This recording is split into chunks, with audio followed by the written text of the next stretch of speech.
Bonjour, vous êtes sur Nuance, un podcast réalisé par Rémi Ansel Salas pour la compagnie Candide. À chaque épisode, l'artiste plonge auditeurs et auditrices dans l'une de ses créations, qu'elles soient scéniques ou sonores. On y découvre les genèses des projets, des extraits, des retours du public et parfois même de programmateurs et de programmatrices.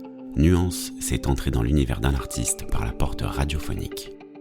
Au fait, je suis Rémi Ansel Salas, j'aime écrire, raconter des histoires, la réalisation sonore, et je vous propose Nuance.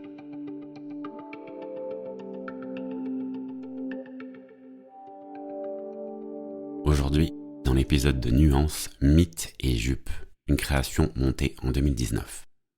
Au départ, c'est une commande qui est passée par 2 lycées et un centre de planification. Ils veulent programmer un spectacle qui aborde les représentations du corps féminin et le proposer dans le cadre de la journée de la jupe. C'est donc à destination des lycéennes et des lycéens bien évidemment, mais également pour le public adulte. On me demande ici d'écrire un spectacle permettant de lancer des débats et des échanges juste après la représentation. Le regard et le corps sont donc au centre du sujet. Je pars de cette question, comment une même jupe peut dans une rue faire entendre un compliment et dans la rue suivante, les pires grossièretés. Puis, je me pose d'autres questions. Et je m'en pose tellement qu'à la fin je me demande, là dans cette époque que nous traversons, que faire de notre corps ? Comment le montrer ? Et si on se demande tout cela, est-ce qu'au final, il nous appartient vraiment ? Comme je le dis dans le prologue du spectacle, j'ai conçu l'écriture et le montage des scènes comme un grand dressing, avec des matières très variées. Les récits d'Aphrodite et de Pygmalion tirés de la mythologie grecque, des instrumentales de Serge Gainsbourg et des Destiny's Child, une citation de Simone de Beauvoir, un monologue extrait d'un film de la Nouvelle Vague, du slam ou bien encore, comme je le fais pour chaque projet, des collectages de paroles. Depuis sa création, Mythe et Jupe est maintenant largement diffusé. Festivals, médiathèques, musées, salles de spectacle, mais aussi dans les établissements scolaires. Vous entendrez donc dans cet épisode plusieurs extraits interprétés spécialement pour le format radiophonique, mais aussi des retours du public et d'une personne ayant programmé cette création. Vous êtes sur Nuance, voici l'épisode de Mythe et Jupe, et je vous souhaite une bonne écoute. Alors j'ai vu Mythe et Jupe, ça m'a fait réfléchir sur qu'est-ce que la perfection. Léa, spectatrice. Et au final j'ai pas trouvé parce qu'il y en a un peu de partout et ça dépend juste de l'œil, d'où on le regarde. Pygmalion était un sculpteur qui pendant des années avait nourri son insupportable rejet du sexe féminin. Nul ne sait d'où lui venait ce mépris. Il définissait les femmes comme avidement séductrices, jalouses, menteuses, arrogantes, moqueuses, superficielles, libertines, tricheuses, et tout cela était pire encore si d'aventure il les voyait en meute, plus que jamais médisantes. Comme elles n'étaient selon lui que vices et perversions, comme il ne supportait plus ni leurs rires ni leurs larmes, il avait fait vœu de célibat. La tête trop pleine de toutes ces mauvaises pensées, Pygmalion menait sa vie d'ascète sans jamais prononcer un seul mot, restant seul dans son atelier. Il avait recouvert toutes les statues de grands draps blancs. Enfermé là, il écoutait pourtant pendant de longues heures le son du pas des femmes passant dans la rue. Un beau matin pourtant, Pygmalion projette de sculpter, à partir d'un bloc de marbre blanc, la femme parfaite à ses yeux. Pendant des jours et des nuits, armé de ses outils, ses mains s'usent sur le marbre blanc. Des mains aussi minutieuses qu'impatientes, aussi brutales que délicates. Il pense à tout, à sa taille, la longueur de ses jambes, la courbe de ses seins, celle de ses reins, à la largeur de ses hanches et aux traits de son visage. Il passe aussi de longues heures à sculpter le mouvement de ses cheveux, les détails de ses mains, les plus petits replis de sa peau et l'épaisseur de ses pupilles. Il travaille sans jamais s'arrêter. Le sommeil disparaît de ses nuits, et une fois la statue sculptée, achevée, le sommeil ne revient pas.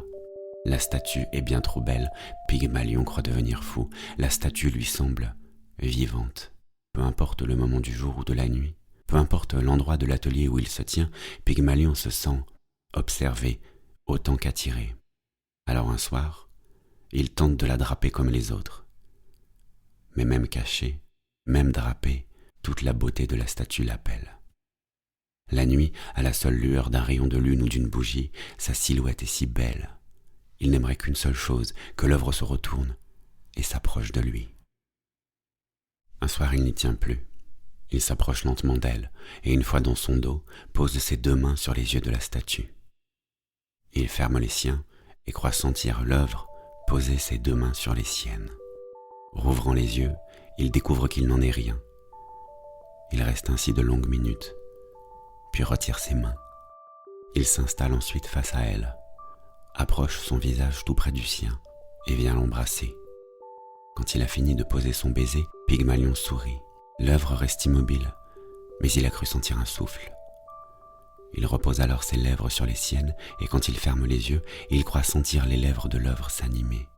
Il la baptise Galatée. Quoi qu'il fasse dans son atelier, il déplace toujours son œuvre pour la garder auprès de lui. Au bout de quelques jours, Pygmalion trouve des vêtements pour Galatée et la part des plus beaux bijoux. Le soir venu, il l'emmène délicatement dans son lit, l'installe à côté de lui et l'étreint transi d'amour. Arrive une fête au cours de laquelle Aphrodite est célébrée. Chacun vient avec une offrande, mais aussi un vœu à exaucer. Pygmalion parle de Galatée à la déesse. Il aimerait qu'elle lui donne vie. Et il parle si bien qu'Aphrodite finit par accepter. Galatée prend vie, remplie d'amour pour Pygmalion. Moi, je me souviens que tu avais aussi interviewé des personnes âgées. Marion Lambert, Et le fait de comparer, d'entendre la voix, Musée de la Romanité à Nîmes. par moments, c'était hyper émouvant même. Mais d'entendre la voix des personnes âgées, ensuite la voix des lycéens, le fossé qu'il pouvait y avoir aussi entre les deux réactions, et d'imaginer ces gens réagir, répondre. Moi, ça m'a beaucoup plu. Et de temps en temps, voilà, quand tu mets un peu du son, la musique hyper connue de Beyoncé, voilà, je trouve que le spectacle est très bien rythmé en fait. On a eu de bons retours. Alors, je me souviens qu'il y a un moment du spectacle où le public était un petit peu, pas choqué, mais bon, il y a eu des petites réactions. Mais ça, c'était intéressant aussi parce que ça fait réagir. Ça fait réagir et c'est le but en fait. Verriez-vous une amie, votre femme ou une femme de votre famille porter ce vêtement? Si oui, parlez-nous d'elle. C'est délicat. Ah ben la jupe, elle me plaît pas par contre. La trouvez-vous parfaite? Rien de peut-être parfait. Bon, j'ai jamais porté de pantalon et j'en porterai jamais. Vous pouvez nous décrire la personne qui pourrait la porter? Moi, j'imaginerais une personne, une jeune fille qui a confiance en elle et qui est assez fine.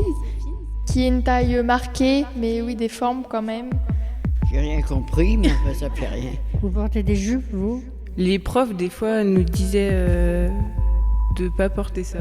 Alors qu'en plus, c'était tout le temps des femmes. Je m'ai mis sur internet. Oh ben dans le fond, ça va pas mal.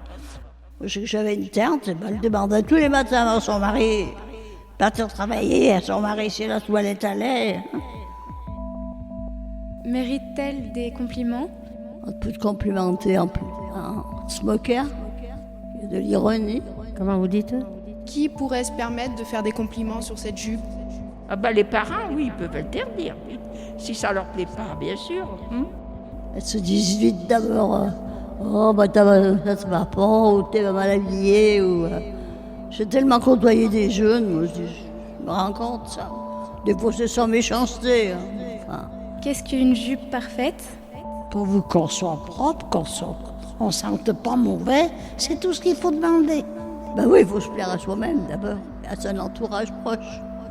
Si ça vous plaît. Chacun pense ce qu'il veut. Quels sont leurs arguments? Non. Très courte. Qu'est-ce que vous êtes mal habillé? Je n'ai pas bien fait attention à ça, moi. Quelle critique on se prend?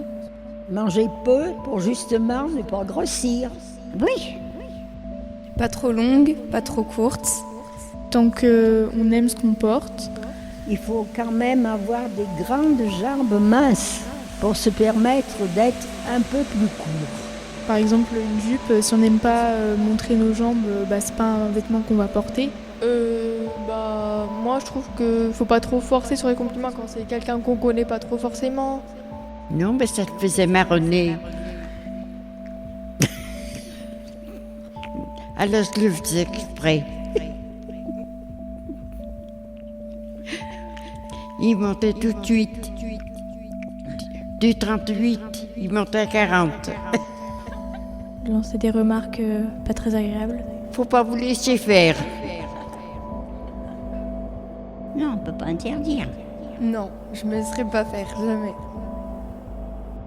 Un spectacle Perrine, spectatrice. que j'ai trouvé poétique. J'ai beaucoup aimé la poésie, la manière de jouer avec les mots qu'a Rémi. En même temps, j'ai ri. J'ai vraiment ri plein de fois. Cela m'a fait réfléchir. Donc, j'ai trouvé très, très complet. Super. Elle est trop courte, elle est trop longue, Elle a trop de couleurs ou trop de motifs, un peu comme celle de ta sœur. Assortie à un simple soutif, elle peut tout un été faire un malheur. Elle peut être classique, bien taillée, bien coupée, bien qu'on n'ait qu'une envie. C'est parfois de la voir tomber. Elle se met pour un rendez-vous, pour rompre ou faire ses courses. Elle se met pour danser, travailler ou materner. Elle fait le buzz, la pluie et le beau temps. Elle boudine aussi de temps en temps. Il y a celle, trop étourdie, qui, en sortant des toilettes, s'est prise dans le côlon. D'autres collants trop aux hanches remontent le long des cuisses. Il y a la jupe plissée, celle qui fait plisser les yeux, celle qui plaît moins, celle qui plaît mieux. La jupe d'hiver, droite et austère, peut plaire tout autant qu'une jupe d'été, évasée ou printanière. Mate ou brillante, avec ou sans culotte, jupe prête à porter ou à ôter, toutes peuvent inspirer une histoire pimentée. Même la jupe de celle qui un beau matin va pourtant vous quitter. Elle souligne ce qu'un regard peut souiller, cache ce que l'on ne saurait voir ou dévoile ce que l'on ne touchera jamais. Elle en enchante certains, laisse les courtois comme moi, rêveurs, mais en ramène tellement d'autres, à leur frustration et à leur peur. Mesdames, messieurs, à toute jupe, autant d'adeptes que de détracteurs. Et c'est sur ce slam que s'achève cet épisode de Nuances consacré au spectacle Mythes et Jupes. Je vous retrouve avec plaisir au prochain épisode pour vous parler d'un tout autre projet. D'ici là, n'hésitez pas à écrire un commentaire, à liker et à partager cet épisode. Vous pouvez suivre aussi la compagnie Candide sur les réseaux sociaux et découvrir l'ensemble de son travail sur le site www.cie-candide.com. À bientôt sur Nuances.